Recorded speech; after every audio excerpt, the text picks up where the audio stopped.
বন্ধুরা, আজকে আমরা জানবো একটি রহস্যময় সায়েন্স ফিকশন ও মন কাঁপানো একটি সিরিজের গল্প।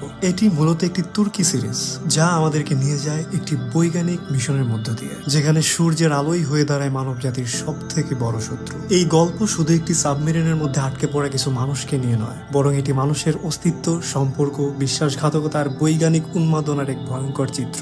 গল্পের শুরু হয় সমুদ্রের গভীরে এক বৈজ্ঞানিক অভিযানের মাধ্যমে। আমাদের মুখ্য চরিত্র আরমান একজন মেরিন বায়োলজিস্ট। আরমান রিসার্চ মিশনের জন্য সমুদ্রে বের হয়েছেন তার প্রেমিকা ডেফনে এবং তার টিম নিয়ে। কিন্তু খুব শীঘ্রই পৃথিবী জুড়ে শুরু হয় এক রহস্যময় দুর্যোগ। সূর্যের আলো মানুষকে মুহূর্তেই পুড়িয়ে ফেলছে। একটি গ্লোবাল ক্যাটাস্ট্রফি ঘটে। কেউ জানে না কেন সূর্যের আলো হঠাৎ এত বিপজ্জনক হয়ে উঠল। বিশৃঙ্খলা ছড়িয়ে পড়ে। পৃথিবীর বুকে যারা উপরে আছে তারা মারা যাচ্ছে একে একে, কিন্তু যারা পানির নিচে সাবমেরিন বা গুহার ভেতরে আছে তারা বেঁচে থাকছে। এই বিশৃঙ্খলার মাঝেই আরমান এবং তার টিম ইয়াকামোস S-245 নামের একটি সাবমেরিনে ঠাঁই নেয়। সাবমেরিনটি মূলত মিলিটারি কন্ট্রোলে ছিল আর তার কমান্ডার ছিলেন উমিত। কিন্তু আরমান যেহেতু একজন বিজ্ঞানী এবং পরিস্থিতি সম্পূর্ণ বদলে গেছে, ঠিক তখনই সাবমেরিনের নিয়ন্ত্রণ নিয়ে শুরু হয় দ্বন্দ্ব। ডেফনে এবং আরমানের সম্পর্কেও তৈরি হয় টানাপোড়েন। সাবমেরিনের ভিতর একে অপরকে বিশ্বাস করা দিন দিন কঠিন হয়ে উঠছে। কে সত্য বলছে আর কে গোপন করছে কিছুই বোঝা যাচ্ছে না। সাবমেরিনে থাকা প্রত্যেকটা ব্যক্তি তার নিজ নিজ এজেন্ডা বাস্তবায়ন করার চেষ্টা করছে। কেউ কেউ শুধু বাঁচতে চায়, কেউ কেউ সত্যিটা জানতে চায়, আর কেউ কেউ সরকারের গোপন পরিকল্পনা বাস্তবায়ন করতে চায়।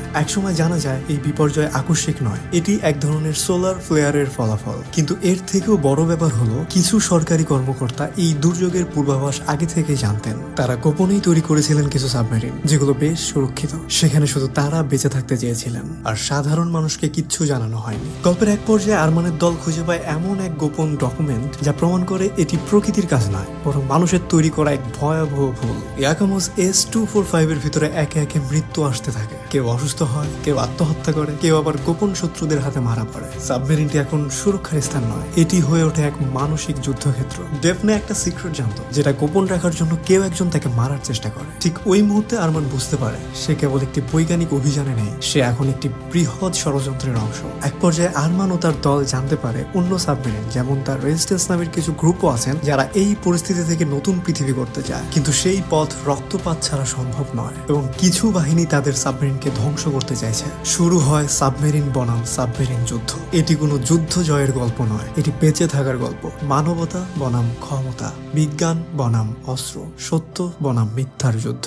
সিরিজের শেষে এসে আরমান বড় এক সিদ্ধান্ত নিতে বাধ্য হয়। সে কি সত্য প্রকাশ করবে, নাকি সে বেছে নেবে নিজের ভালোবাসা আর নিজের জীবন? সাবমেরিন একটা সময় ধ্বংসের মুখে দাঁড়ায়, অনেকে মারা যায়, তবে আরমান জীবিত থাকে এবং সে সিদ্ধান্ত নেয় সত্যি প্রকাশ করবে। শেষ দৃশ্যে দেখা যায় একটি নতুন বিশ্ব গড়ে ওঠার চেষ্টা। সেখানে মানুষ এই বিপর্যয় থেকে শিক্ষা নিচ্ছে, তবে সেই শিক্ষা কতটা স্থায়ী সেটি ভবিষ্যৎই বলবে। বন্ধুরা, ইয়াকামোস S-245 শুধুমাত্র একটি সায়েন্স ফিকশন সিরিজ নয়, এটি চমৎকার ভাবে নির্মিত মানবতা বনাম দুর্যোগের গল্প। এটি আমাদের শেখায় প্রকৃত বিপর্যয় তখনই শুরু হয় যখন মানুষ নিজের স্বার্থে অন্যকে ঠকাতে শুরু করে। আপনি যদি এখনো এই সিরিজটি না দেখে থাকেন তাহলে অবশ্যই দেখে ফেলুন, কারণ এটা শুধু চোখ নয়, মনের দরজাও খুলে দেবে। আর ভিডিওটা যদি ভালো লাগে তাহলে অবশ্যই সাবস্ক্রাইব করুন, পাশে থাকুন।